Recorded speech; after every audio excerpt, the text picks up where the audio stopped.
Olá pessoal, tudo bem? 20 de janeiro de 2024. E esse é o estudo da obra Em Busca da Verdade, realizado pelo canal Mood e eu sou Vitor Antenori Rossi. Estamos no encontro de número 26, capítulo 7.1, A Parábola dos Talentos. Este capítulo começa com a parábola dos talentos, tá? Mas para não estender muito em slides e por ser uma parábola conhecida, eu vou apenas resumi-la, tá? O indivíduo, que é senhor dos funcionários ali, viaja e deixa seus talentos, que seria, imagine que seja uma quantidade de dinheiro ou qualquer coisa, né? Como se ele deixasse uns 5 carros para cada um. Ele deixa 5 talentos para um, 2 talentos para outro e 1 talento para um terceiro. E ele diz que é para eles cuidarem dos talentos dele enquanto ele viaja. Quando ele retorna, ele descobre que o que ele recebeu 5 talentos multiplicou estes talentos e agora tem 10. O que recebeu 2 fez o mesmo e entregou 4. E o que recebeu um só, por medo de perder o talento, enterrou ele e devolve um só para esse senhor. Esse senhor condena ele, pega o talento que ele deu, dá para o que já tinha conquistado 10 e joga ele às traças, né? Dizendo que quem tem muito, muito será dado e quem não tem nada, tudo será tirado. Dentro dessa representação de que este servo não soube fazer algo com aquele dinheiro. Ele diz: você devia ter dado esse talento aos banqueiros para que pelo menos eu recebesse os juros. Mas por medo de ficar sem nada, ele acabou enterrando o talento.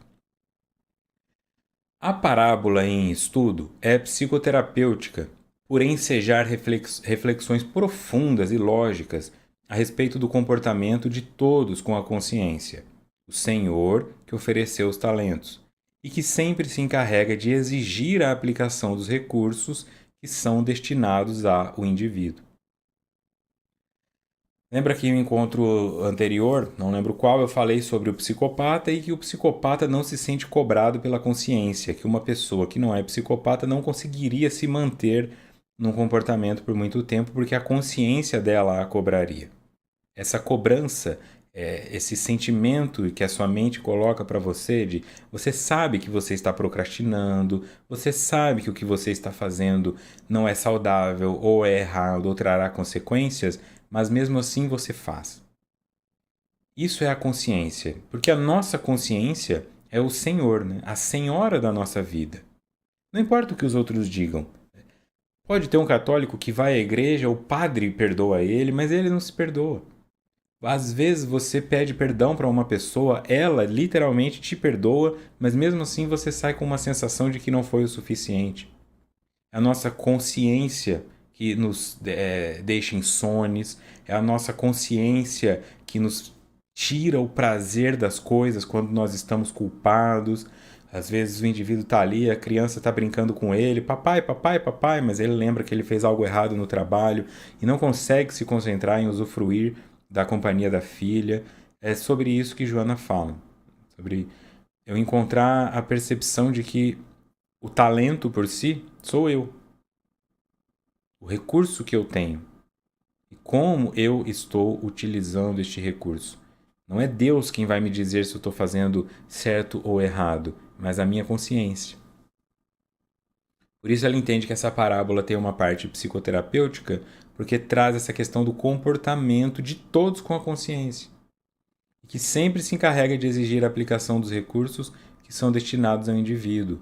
Todas as criaturas são aquinhoadas com talentos morais, intelectuais, do sentimento, das aptidões que devem ser aplicados em favor do próprio enriquecimento, desenvolvendo habilidades próprias e pertinentes à capacidade de utilização de cada qual. Aqui é importante também separar uma questão que gera muito conflito em pessoas da ideia da caridade com a cobrança. Quanto cobrar pelo seu trabalho? Há muita culpa, às vezes, em cobrar. Essa reflexão de o que nós já tivemos de outras pessoas, dos ancestrais fizeram, significa que os bens que nós usufruímos, os serviços que nós usufruímos, eles não são naturais. Não nasce um mecânico na natureza. Não tem um macaco mecânico. O indivíduo ele tem que tornar-se mecânico. Quando ele faz essa escolha de servir à comunidade, ele pode ser remunerado por isso.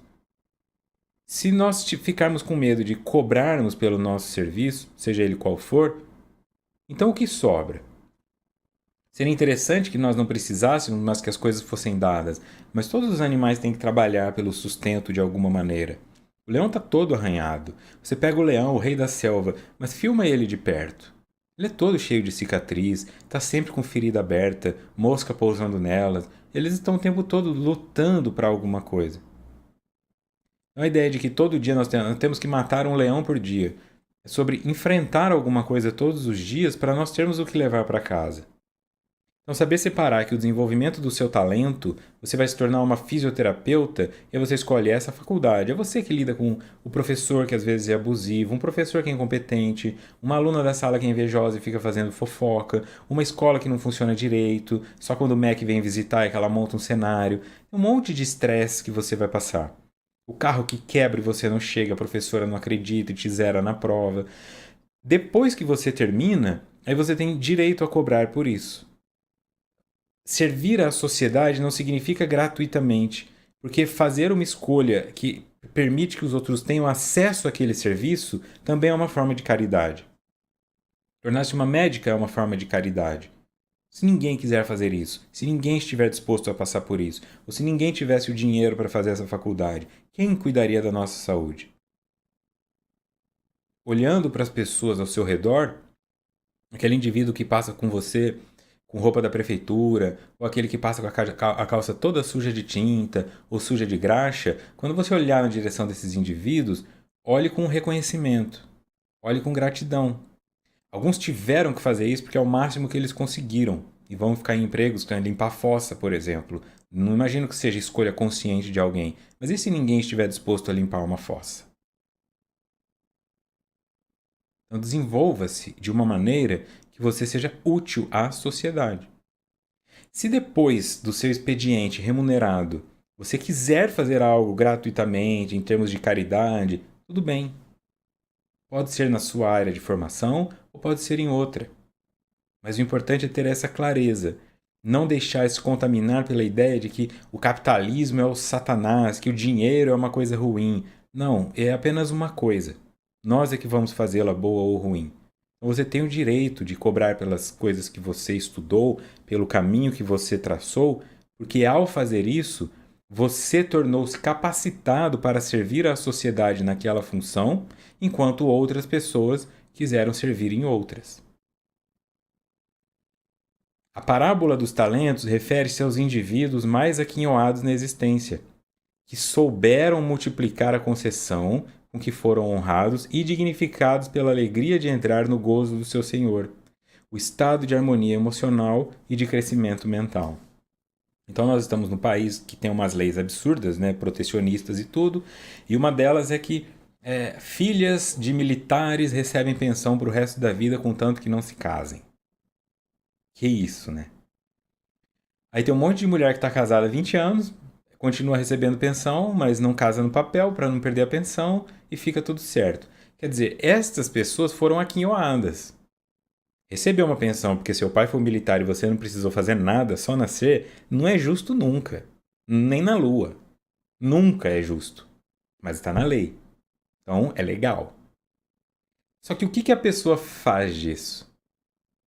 Compra uma casa grande, compra um carro bom, faz viagens, mente, continua casada e segue a vida dessa maneira. Então, essa é a pessoa que enterra o talento. Ela não multiplica. Seja qual for. Então, a ideia de financeiro.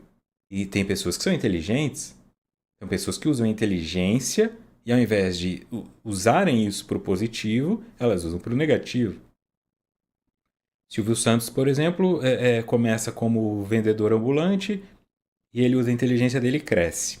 Quando ele cresce, ele gera emprego para um monte de gente. Ele cria uma rede de televisão, gera emprego para um monte de pessoas, faz isso e tal. Se a pessoa for contestar, ele fala um monte de besteira, ele é machista, não entramos entrando no julgamento moral, mas assim, o que foi dado para o indivíduo? Escolheu ter um monte de filha. Poderia ter sido alguém que fala, não, não vou fazer nada, vou ficar reservado, não quero dividir nada com ninguém, vou ser um tirano. Então, muitas pessoas foram ajudadas pela inteligência que ele tinha, porque ele era um vendedor ambulante. Você vai passar, às vezes você mora no mesmo bairro há 20 anos e você vai naquela feira semanal no bairro e tem um feirante que está lá vendendo verdura há 20 anos, é o mesmo. Esse foi o máximo que ele conseguiu fazer. E as mangas estão sempre no mesmo lugar, ao lado das maçãs, e no meio daquele ambiente onde os caras estão ali vendendo coisas, teve um que virou Silvio Santos. A maioria não vai virar. O que ele conseguiu fazer com a inteligência dele? Ele poderia ter se tornado dono da feira, só que ele escolheu construir algo. Mesmo que algumas pessoas questionem ele moralmente. É nesse ponto que eu digo: você não precisa ser perfeito para servir. É usar da melhor maneira possível o talento que te foi dado. Você tem um talento musical e vai ficar fazendo música senta, senta, senta, novinha, isso é um desperdício. Você está enterrando um talento. Pode escrever letras, mas fica escrevendo letras de duplo sentido. É um poeta, mas utiliza isso para manipular as pessoas. Então vai um infinito assim, né? De pensamentos, ideias e reflexões que podem ser elaboradas aqui. Qual é o seu? E por fim, dentro de exemplos, talvez o teu talento seja a beleza. E a beleza te abre portas. Talvez você consiga se casar com uma pessoa rica e não precise mais trabalhar, ou talvez você use a facilitação da sua beleza para entrar numa empresa, porque se as empresas fizessem seleção de funcionários que nem o The Voice faz, ia ter um monte de gente feia milionária e um monte de gente rica passando fome. Mas a entrevista de emprego passa pela aparência. E a feiura, ela é inata, né? Você nasce feio e você vai morrer feio. Quando é feio, é feio. Não tem muito o que você lutar contra a feiura. De repente você, com a sua beleza, entra na empresa. E crescendo lá dentro com a sua beleza, aí você abre portas para os feios. Você começa a mudar a cultura. Isto foi um poder que te foi dado. Ao invés de se acomodar nele, você utiliza isso para gerar crescimento. E porque esses da parábola, eles estão gerando lucro pro senhor deles, pro patrão. Na representação. Não para eles.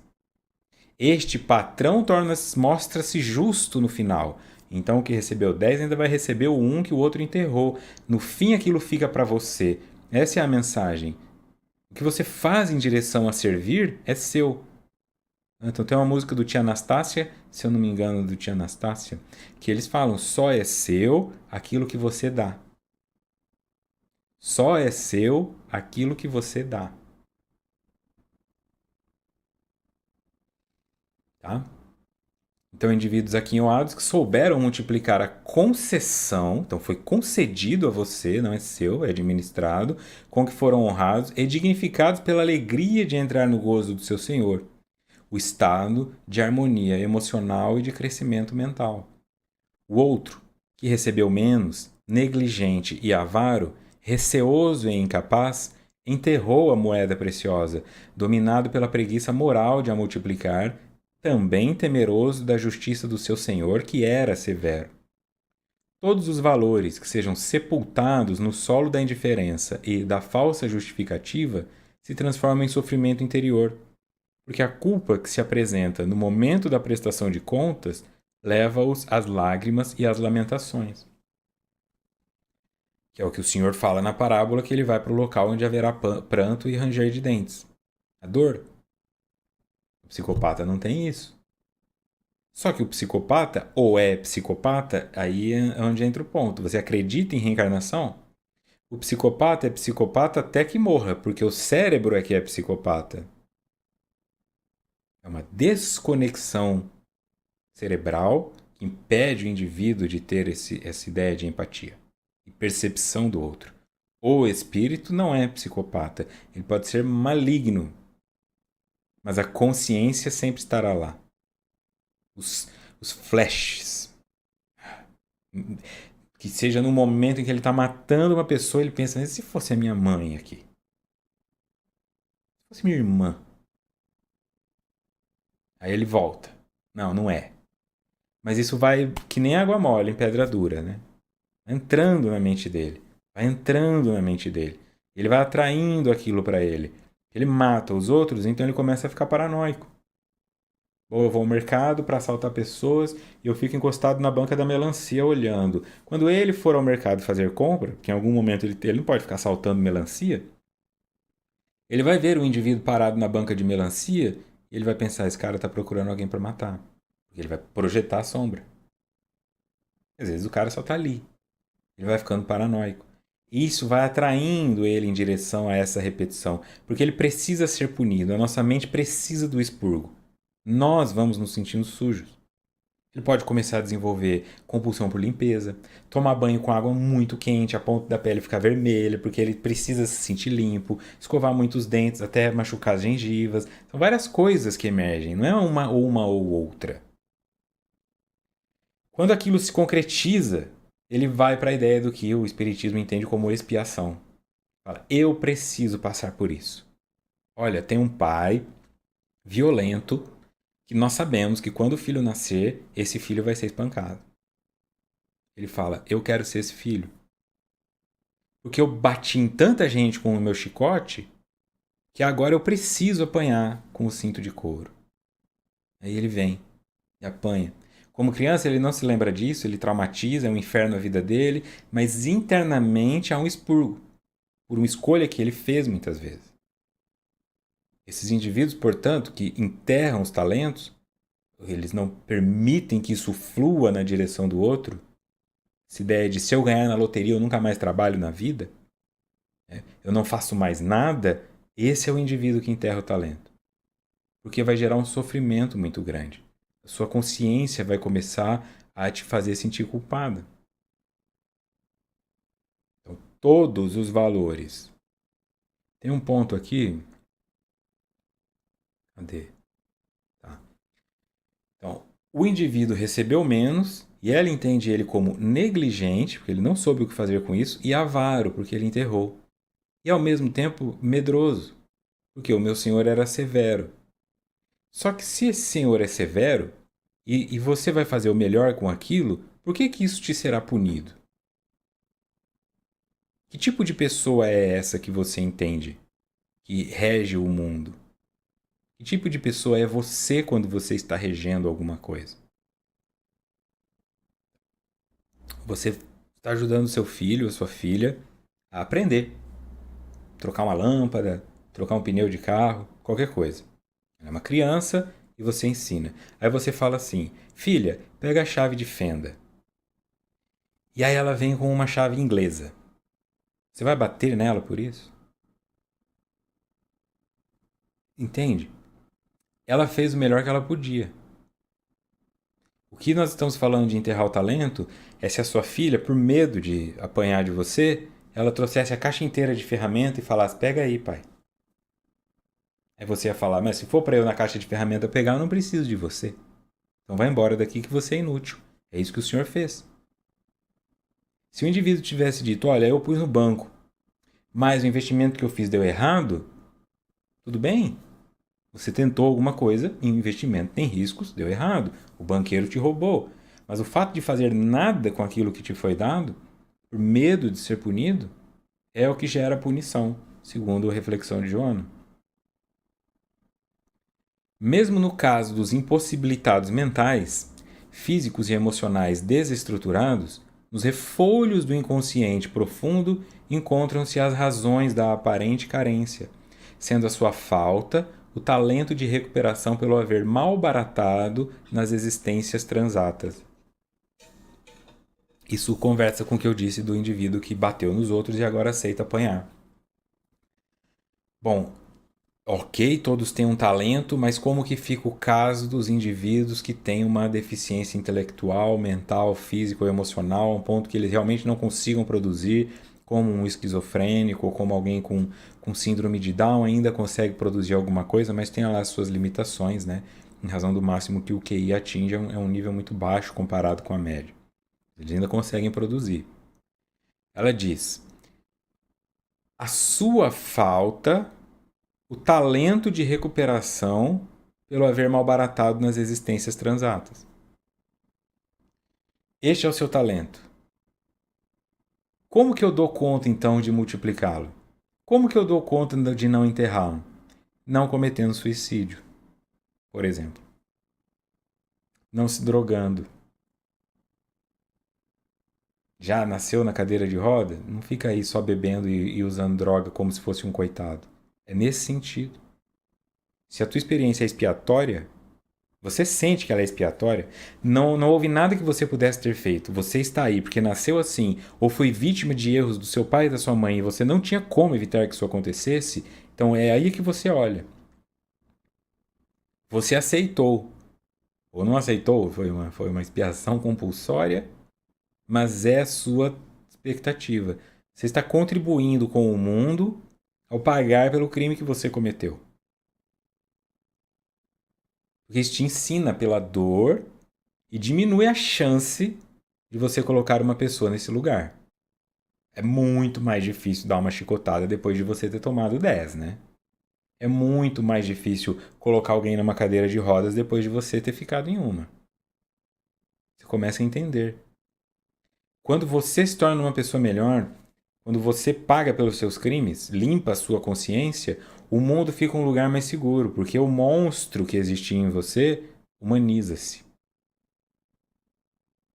A aceitação desse estado, não desistir da sua existência, pelas drogas, pelo suicídio, pela autodestruição ou pela raiva com direção ao mundo, é uma forma de multiplicar esse talento. Porque você está pegando algo que foi muito difícil para você e transformando isso em algo que possa inspirar outras pessoas, ou que, mesmo que não inspire outras pessoas, seja o suficiente para que você dê conta de chegar até o final sem desistir, sem achar que não merece passar por isso, seja o que for. Quando o senhor parte para outro país e deixa seus bens nas mãos dos seus servos de confiança, o fato, à luz da psicoterapia, representa a não interferência da consciência nas decisões que definem o rumo da aplicação dos talentos, momentaneamente sob a governança da sombra. Olha que olhar interessante que Joana coloca. Se o senhor é a consciência, quando o senhor vai para outro país, porque é isso que ele faz, eu vou embora cuidando dos meus talentos, significa que as pessoas estão compulsivas pela sombra. A consciência não está mais ali. Então ela vai além, que não é só sobre o que você faz com o talento que te foi dado. É o que você faz desse talento quando as coisas não saem como você gostaria. Por isso eu trabalho até ganhar na loteria. Depois que eu ganhar na loteria eu nunca mais trabalho, então na verdade você nunca trabalhou. Você não tem amor no que faz. Você não tem vontade do que faz. Você está trabalhando pelo dinheiro. Sem problema. A recepção aqui é, biblicamente falando, está lá. Ou você ama a Deus, que é o espírito, ou você ama a Mamon, que é a matéria. Se você trabalha só pelo dinheiro e se ganhar na loteria você não trabalharia mais, então você é um amante de Mamon. Como amante de Mamon, a matéria é teu Deus. E o problema de ter uma matéria como Deus é que a matéria deteriora. A sua referência, portanto, ela vai se perdendo. Porque não dá mais para saber. 12 mil reais por mês era suficiente para você, agora você quer 16, e 20, e 25, e 30. Você não consegue mais saber o que você precisa para ser feliz. Quando você se conecta a Deus, que é a representação espiritual, por ser eterno e imutável e não material, portanto mantém-se, a sua referência é a mesma, não importa o que aconteça. Esse é o simbolismo de Jó. Deus dá, Deus tira. Obrigado, Deus, pela saúde que eu tive durante 39 anos. Amanhã eu descubro que eu estou com câncer. Obrigado pela justiça de eu ter um câncer, porque outros tiveram, por que eu não posso ter? É doloroso? É. Queria que fosse com o outro e não comigo? Queria. Mas por quê? Eu não sou o outro para alguém? Então vai acontecer. Manter-me fiel ao que eu acredito nos momentos de dificuldade. Você poderia dizer, portanto, olha, se eu ganhar na loteria, eu nunca mais trabalho. Eu sou um mecânico, se eu ganhar na loteria, eu nunca mais trabalho. Mas eu vou usar esse dinheiro para treinar garotos em situação de carência para serem mecânicos. E já que eu sou milionário, eu vou dar a minha oficina para eles começarem. Não é que você é obrigado a continuar trabalhando, mas você multiplica o talento. Então o mundo perde um mecânico, mas de repente ganha 4. E esses 4 lá na frente vão precisar de um ajudante. E daqui 20 anos talvez nós tenhamos 164 mecânicos que partiram de você, que ganhou na loteria e tirou uma partezinha disso para servir ao mundo. E agora tem mais 164 mecânicos. Esse é multiplicar o talento. Ou vai atender de graça? Eu vou atender um dia só e de graça pessoas que não têm dinheiro para consertar seu carro. Tá bom. Encontre um meio de fazer o melhor que você pode com o que te foi dado. Em todos os níveis, você orienta quem precisa de orientação. Você doa quem precisa de doação. Quando a consciência desaparece e a sombra emerge, momentaneamente estamos na governança da sombra, aí é que você descobre quem é o indivíduo. É o inteligente, né? Então eu posso colocar aqui, eu tenho um nível de inteligência X, aí eu consigo ler Joana de Ângeles, entender alguma coisa e explicar de uma forma didática. Tudo bem. Amanhã eu perco tudo. Perco tudo e faço uma besteira e sou cancelado. Não tenho mais, ninguém mais, nunca mais vai querer fazer terapia comigo. Descobriram que eu sou o Fred Krueger. Descobriram que eu sou o brinquedo assassino. Não tenho mais chance. O que eu vou fazer neste momento? A inteligência continua comigo. Aí é onde eu posso, de repente, me tornar um estelionatário. Aí é onde eu posso escolher começar a manipular pessoas e enganá-las. Aí é onde eu posso ir para um caminho de destruição ao invés de construção. Eu continuarei servindo quando as coisas não saírem como eu queria? Eu continuarei acreditando quando a dor estiver me visitando? Teoricamente é fácil, né? Ser bom, ser boa. Teoricamente é lindo. Mas a prática demanda como eu vou agir quando eu não tiver tempo de pensar, ou como eu vou agir quando eu não estiver mais pressionado pelas expectativas dos outros, porque eu estou livre da necessidade material. Fica claro? Ganhei R$1 bilhão, nem precisa tudo isso. Tenho certeza absoluta que eu nunca mais preciso trabalhar na vida e eu não preciso da opinião de ninguém. Podem me cancelar à vontade que meu dinheiro está rendendo juro no banco. Eu vou ligar essa câmera e continuar fazendo estudos de Joana de Ângeles, ou eu vou ligar essa câmera para começar a falar mal dos outros? É isso que eu quero dizer. Como é que eu vou saber? Manda R$1 bilhão para conta, porque não tem como adivinhar. O que nós sabemos é, nos pequenos degraus que você subiu, você se tornou mais tirano ou mais altruísta? Só projeta 1000 degraus, projeta 100 mil degraus, e aí você vai ter uma ideia do tipo de monstro, né? De tipo de demônio ou do tipo de anjo que habita teu íntimo. O self, sempre vigilante, aciona os mecanismos da inteligência e estimula aqueles que se tornaram portadores de maior responsabilidade a que multipliquem os haveres recebidos, embora correndo risco de os perder. Self, sempre vigilante, aciona os mecanismos da inteligência. Olha só que interessante. E estimula aqueles que se tornaram portadores de maior responsabilidade, embora correndo risco de os perder. Já disse e repito, ninguém faz mais pelo planeta do que a iniciativa privada. Não existe nenhuma iniciativa pública que faça pelo planeta como a iniciativa privada faz.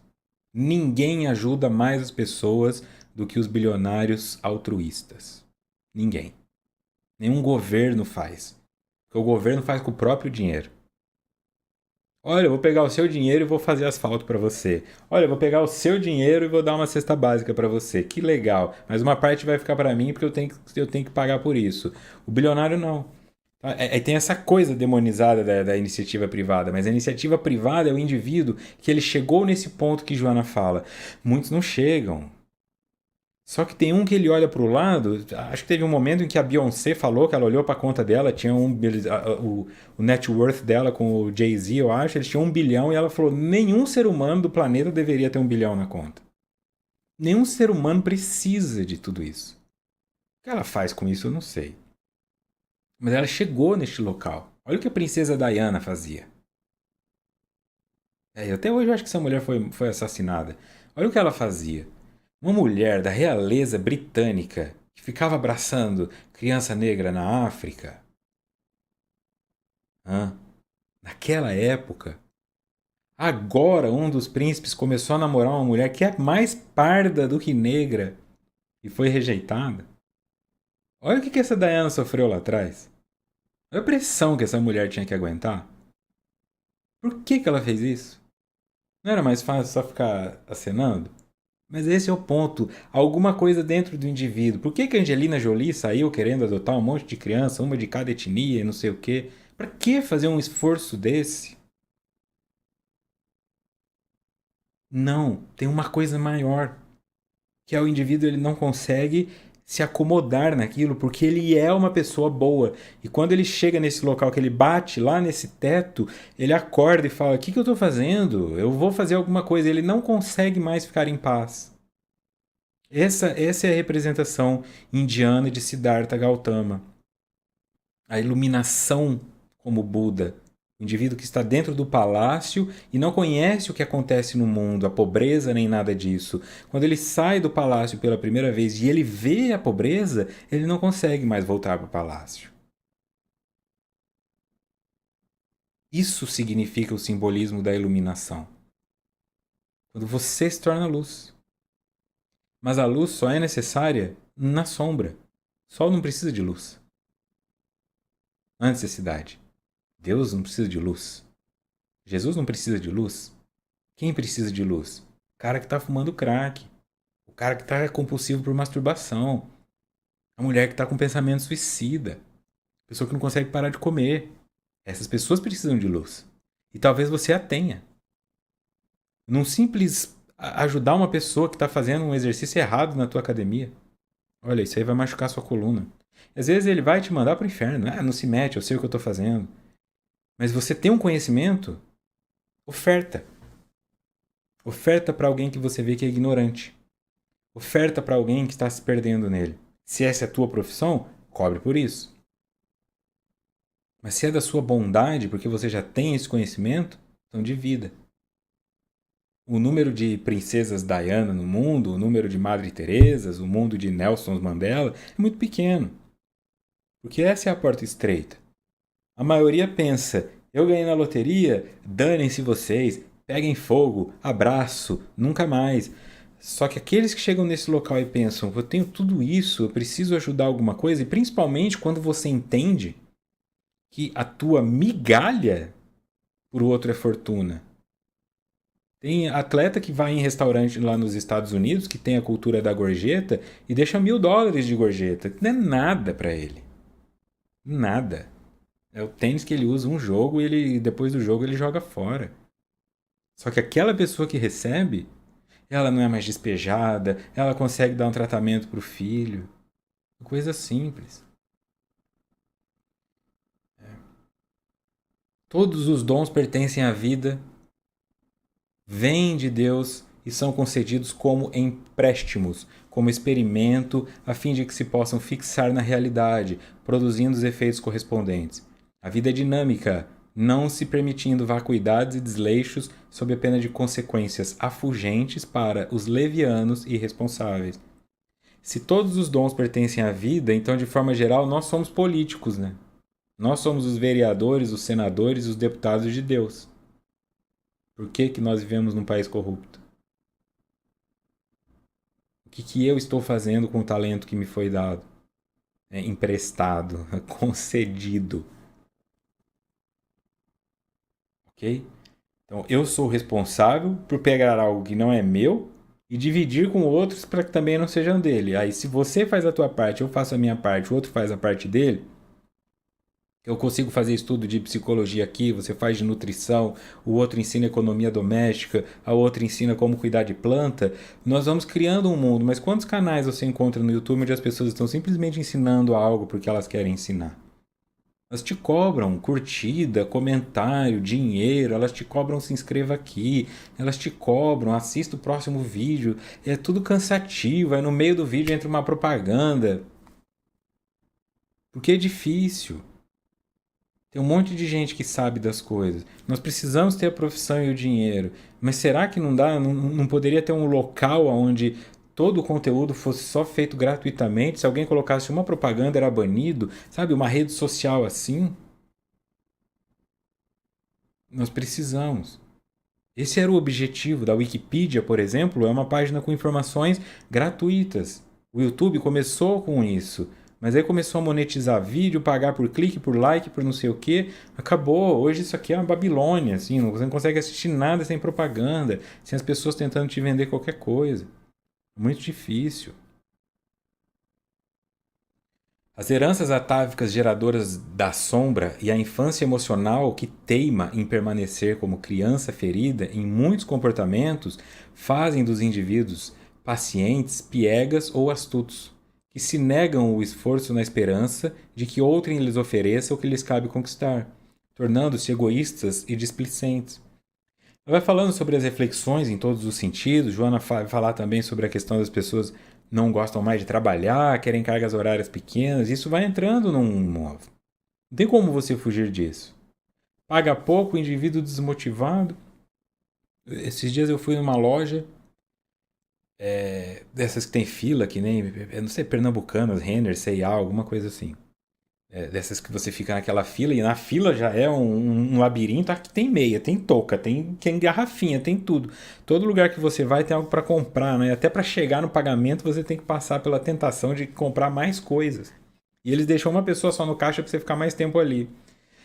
Então isso vai gerando um estresse. Eu lembro que a hora que eu cheguei no caixa, a moça olhou para mim, perguntou o que que era e assim, aquele tempo da máquina registrar a compra antes de sair a nota, ela estava no celular dela, assim. Eu ali na frente dela fazendo a compra e ela no celular dela conversando, aí a máquina soltou a nota, ela pegou a nota, deu para mim e chamou o próximo. Essa é a funcionária desmotivada. As pessoas estão todas viciadas em celular. Você vai ficar ali o dia inteiro fazendo a mesma coisa. Passa a compra, dá a nota, passa a compra, dá a nota. Que plano de carreira você tem? Ela fica no celular. Daqui a pouco vem alguém e demite. Você não pode ficar no celular. Aí fala que o patrão é ruim. Aí vem sindicato. Olha a bola de neve que cresce porque as pessoas não querem mais trabalhar. Elas querem o dinheiro, mas elas não querem trabalhar. Elas querem um emprego que faça o que elas querem, mas elas não querem estudar para isso. Aí o emprego que tem, que não demanda tanto estudo, elas não querem porque ele é só operacional. Mas são as escolhas.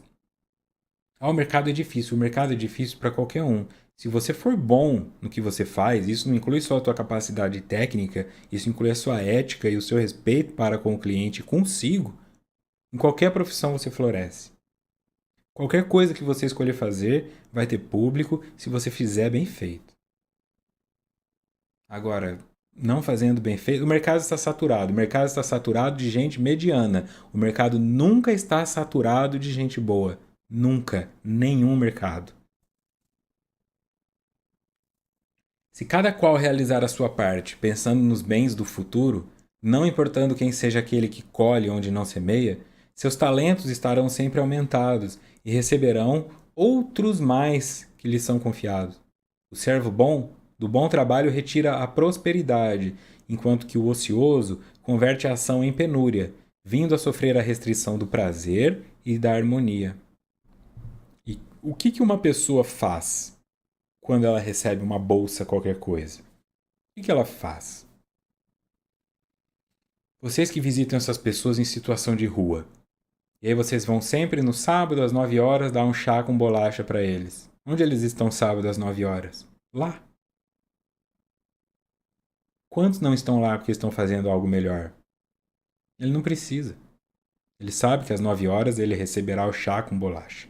E depois de um tempo ele está achando que a bolacha é murcha. E depois de um tempo ele acha, mas não tem outro chá? Daqui a um tempo ele reclama. Vocês atrasaram 5 minutos. Sábado passado vocês não vieram. Eu saí lá da praça até aqui. É assim. Eu não estou inventando, não, tá? Quem trabalha com público carente sabe. Depois de um tempo eles começam a cobrar. E vai ter uma representação disso? Eu me lembro, eu fui chamado uma vez para fazer uma palestra no CRAS ou CRES. Esses órgãos em que e falaram, você vai fazer uma palestra sobre resiliência. Aí eu montei no meu padrão, né? Vamos fazer bem feito. Faço de qualquer jeito nada. Aí chega lá, um monte de gente de chinelo, short, criança correndo pra lá e pra cá. Eu falei, o que é isso? Eu falei, olha, é que essas pessoas elas recebem um benefício, mas para pegar o benefício, elas têm que estar presentes na palestra. Ah, cara, quando que isso funcionou? A pessoa vem ali para ganhar um benefício e vai ter que ouvir um cara falar de resiliência, pelo amor de Deus, olha só onde me colocar. Falei sozinho, né? Quase ninguém prestou atenção no que eu falei. Os que prestaram atenção no que eu falei também não se importaram com o que eu falei. Eu só vi as pessoas olhando no relógio querendo ir embora. Então, assim, aquilo estava sendo dado para elas, gratuitamente. A chance de ter uma palestra comigo, falando sobre um tema. Dane-se, né? Porque elas não queriam. Elas queriam o benefício. Então não faz mais diferença depois que você entra nisso. A pessoa fica achando que ela tem um direito porque ela tem um direito, porque alguém disse que esse direito era dela e agora ela não deixa mais que tirem esse direito dela, só que ela não usa isso para multiplicar. Eu vou pegar esse dinheiro que eles estão me dando e vou tentar construir alguma coisa. Não, era gente que falava, verbalizava. É o dinheiro para comprar uma cachaça, uma cerveja, fazer um churrasco, comprar meu cigarro. É isso. Não tem outro investimento. Porque está na dor. Já não tem mais expectativa. O servo bom, do bom trabalho, retira a prosperidade. O servo ruim, do trabalho só pega o salário e do salário paga a conta do mês e da conta do mês não produz nada em torno disso. Porque isso aqui não é sobre dinheiro, é sobre o que você faz com o seu tempo. No trajeto da sua casa até o teu trabalho, o que você está fazendo. Nas redes que você constrói, o que você está fazendo. Tá? Muito crescimento profissional ele se dá nas redes que você faz, contatos que você faz, e às vezes a pessoa com quem você trabalha é promovida para um outro local, ela lembra da sua ética e ela te puxa junto. Pela entrevista você não entraria nesse local, mas pela indicação você entrou. Mas aí você fica num local, não conversa com ninguém, faz maledicência de todo mundo, só fica naquele mesmo processo. A pessoa vê quem é você, que você não se esforça, que você não estuda nada. Então teve situações onde eu passei que eu levei gente comigo. Falei, olha, tem uma pessoa que eu conheço, um aluno que estudou para quem eu dei aula na faculdade, que ele era muito bom, não sei o que, e fui indicando essas pessoas. Aquele aluno que só tirava foto com cerveja, ou aquele aluno que só ficava fazendo piada na sala, esse eu nunca indiquei para nada. A mesma oportunidade que o outro, mas ele não soube utilizar. Quando se tem consciência desse valor dos antepassados, ao conseguir-se a cura das neuroses, logo surge o interesse por servir, auxiliar os familiares, os mais próximos, treinando fraternidade e generosidade para com todos os demais seres humanos. Ok, então se você não consegue chegar nisso num nível global, local, municipal, tenta dentro da sua família. Casa de ferreiro, espeto de pau, santo de casa não faz milagre, né? Não estou dizendo que é fácil, é um conceito muito simples assim. Né? Nós estamos aqui com todo esse conhecimento que eu tenho em psicologia. Só minha mãe se interessa por isso na família. Os restos dos familiares não fazem terapia. E tem familiar meu que já chegou a falar. Não sei por que alguém faz terapia, pagar para ficar conversando com um estranho. Eu sei, não será fácil. Mas talvez de sementes em sementes, alguma floresça. Né? Então tente, dentro da sua família, começar a multiplicar o talento. Tenta ser um filho um pouco melhor, tenta ser uma mãe um pouco melhor, tenta ser uma pessoa melhor na família. Aí, consequentemente, isso vai acabar se estendendo à comunidade. Peraí. Eu tenho consciência do valor dos antepassados, porque ela está falando sobre as pessoas que vieram antes de nós e produziram, né, coisas que hoje nós usufruímos. Isso tem sido uma constante nos estudos, né, falar sobre isso. Eu me liberto dessas questões. Não era fácil para ninguém, todo mundo teve dificuldade. Ah, aquela geração era mais. Não, toda geração teve a sua dificuldade. É realmente o que nós vamos fazer. E para daqui a pouco, agora que eu tô com 39, você tá com 29, o outro tá com 59, esse pessoal que agora tem 10 anos vão todos falar que nós somos otários. E tudo bem, deixa eles falarem. Que nós somos fracos, ou que nós éramos muito rígidos, ou que no nosso tempo era mais fácil. Deixa eles. Só não faça isso com os que vieram antes. Nós seremos esse modelo de idiota para a nova geração.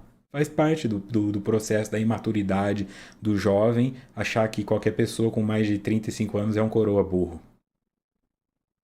Paciência. Um dia eles serão o coroa burro e vão ver que eles não eram nem coroa nem burro. Muitos pacientes adquirem conflitos e complexos, especialmente de inferioridade, em decorrência da constelação familiar, na qual se encontram humilhados, submetidos aos caprichos dos distúrbios do grupo doméstico. Aí ela refere: algumas pessoas realmente são vítimas do sistema familiar. Elas não tiveram culpa disso. É difícil você falar: eu vou ter uma motivação se minha mãe ficou me chamando de burro a vida inteira. Meu pai falou que se eu fosse gorda ninguém ia me amar. Eu sei. Esse é o ponto. Isso é o que te foi dado. Essa é a sua expiação. Se é isso que você recebeu, é isso que você tinha para receber. Só que se agora você fica, coitado de mim, eu sou uma criança ferida, alguém me adota, você está construindo o que para a próxima vida? Criança ferida. Que tipo de pai você vai ter quando nascer? Criança ferida. Então você vai ter um pai ou uma mãe que vão bater em você. Quando você se torna cuidador, cuidadora, é isso que você passa a merecer. Alguém que cuide de você. Deixa de ser criança ferida. Vá se curar para merecer curadores. Nada obstante, a vítima da circunstância, então essa pessoa que foi vítima da família, deve desenvolver a esperança e relativizar as circunstâncias e os acontecimentos danosos, tentando recomeço. Psicoterapia apropriada e descobrirão como são portadores de elevados talentos, que foram soterrados pelos desavisados membros do clã. Então isso que teu pai e sua mãe falaram para você, é o que eles ouviram dos avós, é o que tem no narcisismo deles, no borderline deles. É mentira. Os teus limites são impostos por você. Tem uma frase que diz: conhece a força de um grupo pelo elo mais fraco dele. Tá? Então você pode ter um time de vôlei com 6 atletas, 5 gênios. Só que se o líbero for uma marmota, esse time não ganha nada. Então é melhor você ter 6 jogadores um pouquinho acima da média do que 5 gênios e uma anta. Porque aquele indivíduo que falha, a fraqueza, a maior fraqueza que existe dentro de um único indivíduo, ela determinará a força do grupo como um todo. Então, se você se sente fraco, incapaz, incompetente, porque essa é a verdade que o teu sistema contou para você, essa é uma verdade para o seu sistema. Joana fala: relativiza isso, tenta olhar por um outro ponto de vista e perceba. Não é porque era seu pai que é sábio, não é porque é sua mãe que tem que ser ouvida. Tem pessoas doentes em todos os papéis sociais e talvez você tenha tido pais e mães imaturos, doentes, feridos, tóxicos. A psicoterapia viria para que uma pessoa que não te conhece, na sua história, veja o que você não vê. Porque foi treinada para não enxergar. Aí essas potências poderão ser desenvolvidas. Tem gente que não conhece as próprias potências e tem gente que foi estimulada em potências que não tem. Não, filha, você é ótima, você vai ser uma ótima modelo, mas não vai. Você será uma ótima cantora, não vai, não tem talento, não tem aquilo. Não vai conseguir. Não adianta ficar insistindo nisso. Mas a família ilude. Então é importante fazer uma análise um pouco mais clarificada de si. A perda do significado pode ser reparada mediante a renovação dos sentimentos, os empenhos pelo equilibrar-se interiormente, pelas tentativas do silêncio mental, abrindo campo aos divinos insights. De novo, a meditação. Quem já está nesse estudo há muito tempo e ainda não começou a meditar, não está fazendo o estudo. A perda do significado pode ser reparada. Qual que é o método? Renovação dos sentimentos. Empenhos por equilibrar-se interiormente. Tentativa, olha só, de silêncio mental. Porque quando você fizer silêncio, haverá campo para os insights aparecerem. Mas fone de ouvido, televisão, livro, cachorro, gato, mulher pelada, homem pelado. É difícil. Que insight divino consegue competir? Não dá. Insight divino é sutil. Aí tem uma pessoa pelada na tela do teu celular. Aí tem uma banda com um show pirotécnico, fumaça, percussionista. Não dá pra competir. Tem que silenciar. Então tenta, você está dizendo. Tenta pelo menos. Aí os insights vão aparecendo, essa comunicação se renova, você começa a se dar conta. Peraí, não, por que eu tô com medo? É só uma entrevista de emprego. Por que eu tô com medo? Eu já ocupo o cargo, eu só vou passar o relatório para a chefia. Por que eu tô com medo? É só uma mulher, o máximo que ela vai falar é não. E mesmo se ela me humilhar, qual o problema? Você vai perdendo aquela insegurança. Ante a conturbação que assola, as pessoas tímidas, receando o enfrentamento com os alucinados, enterram os talentos, dissimulando as virtudes, ocultando-as com medo de serem ridicularizadas, levadas à zombaria ou tidas por débeis mentais. É o que vai acontecer, e isso é bom. Esse é o mito da caverna. Se você está num mundo de gente louca e eles te chamam de louco, isso é elogio. As pessoas estão todas feridas, todas inconscientes, quase ninguém faz terapia. Quase ninguém se alimenta bem, quase ninguém faz academia, quase ninguém medita. É óbvio que se você fizer essas escolhas, você vira um esquisito. E isso é bom. Agora, você tá com medo de ser ridicularizado. Ah, eu vou falar isso, meu chefe vai gritar comigo. É teu chefe cometendo assédio moral, que é um crime. Isso é um problema dele, não é seu. É ele quem está doente, não é você. Ah, eu tava errado, ele gritou comigo, me chamou de idiota, falou que eu sou uma inútil. Isso é assédio moral, isso é crime. Agora é culpa tua que o teu chefe é criminoso? Não. É culpa dele. Grava isso e denuncia. Se levanta e fala: se você fizer isso de novo, eu vou à polícia. Vê qual é. Você tá certa. Nós ficamos com medo de estarmos certos. Estamos apanhando dos imbecis, dos idiotas. Nós é que estamos errados. Eu tô errado de reclamar que o vizinho ouve música alta? Eu tô errado? Não, nós estamos certos, mas está muito difícil. Então, tudo bem se você não consegue confrontar, porque o outro pode ter uma arma e te matar ou te demitir e você precisa do emprego, eu entendo. Mas não se sinta errado, pelo menos. Não perca a consciência de que quem está errado é o outro. Isso é o que não pode acontecer. A palavra, por exemplo, é um talento que nem todos aplicam conforme deveriam, porquanto através dela se produzem as rixas e as brigas, as intrigas e maledicências, as infâmias e as acusações, muitas vezes culminando em guerras infernais, quando a sua finalidade é exatamente o contrário. Olha isso aqui, palavra.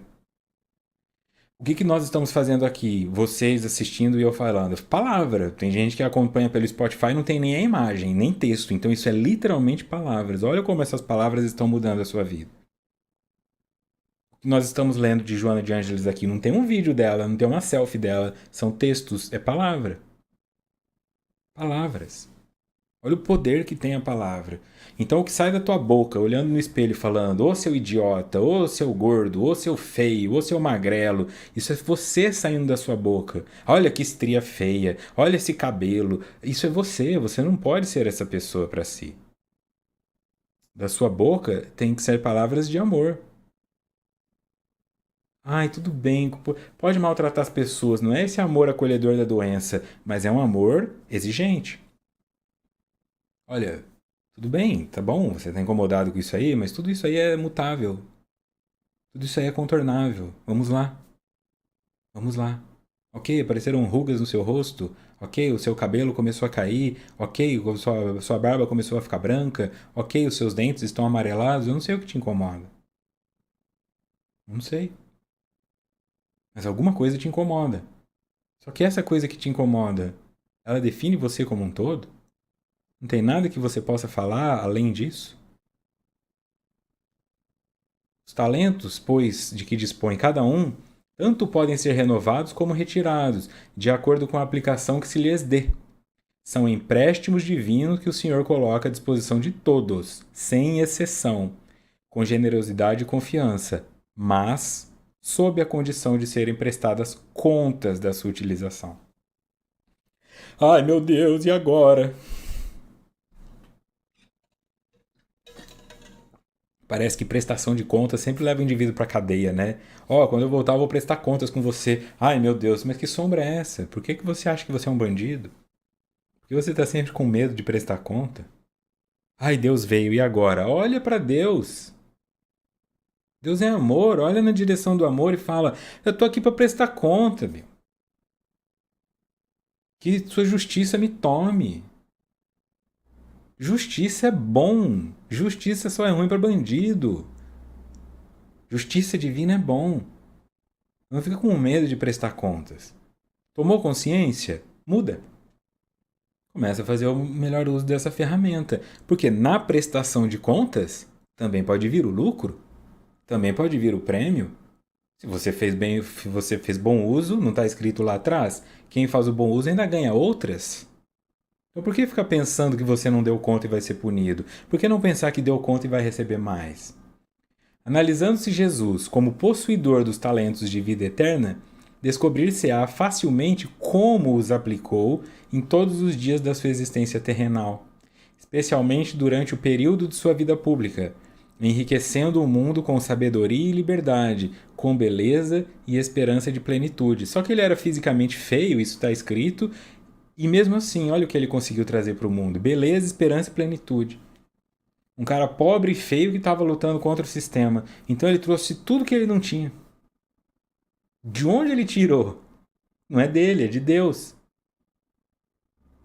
Jesus não era bonito, não era rico e não era influente.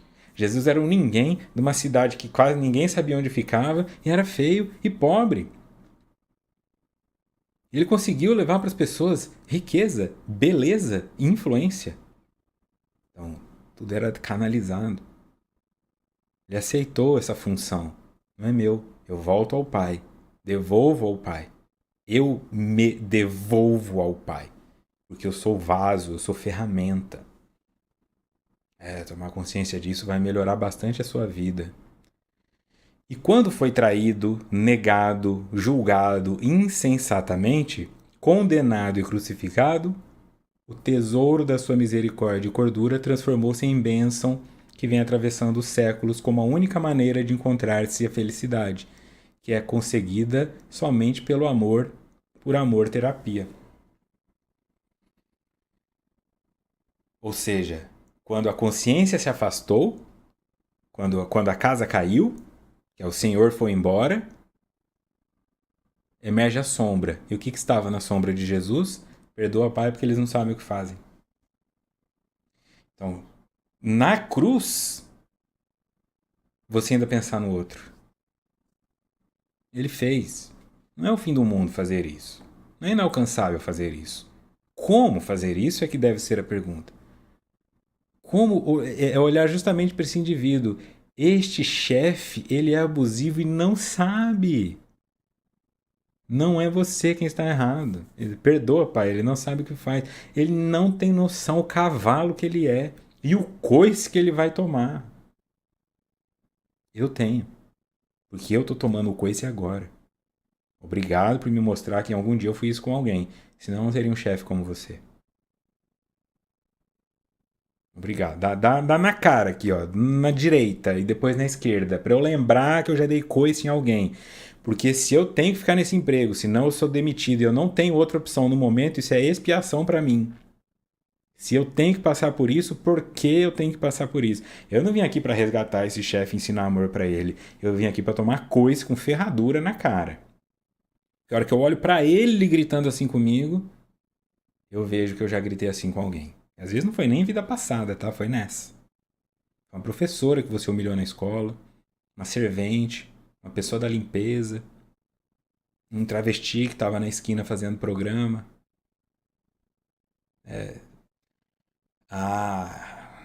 Ok. Então o que eu vou fazer com o que me foi dado? Em termos de prêmio, de punição, de dor e de prazer. Como multiplicar isso num sentido positivo? Como transformar a dor em uma cultura, como pegar um veneno de uma cobra e fazer disso um veneno anti-veneno de cobra, um antiofídico. Como transformar o veneno em vacina. E como transformar um peixe em 10 peixes. É sobre esse elemento. Né? Transformar o lixo em ouro e multiplicar o ouro de maneira que ele não acomode as pessoas, mas que ele a estimule. Bom, hein? Obrigado, Joana. Próximo encontro, dia 23/1, capítulo 7.2, A Conquista do Si. Foi-se.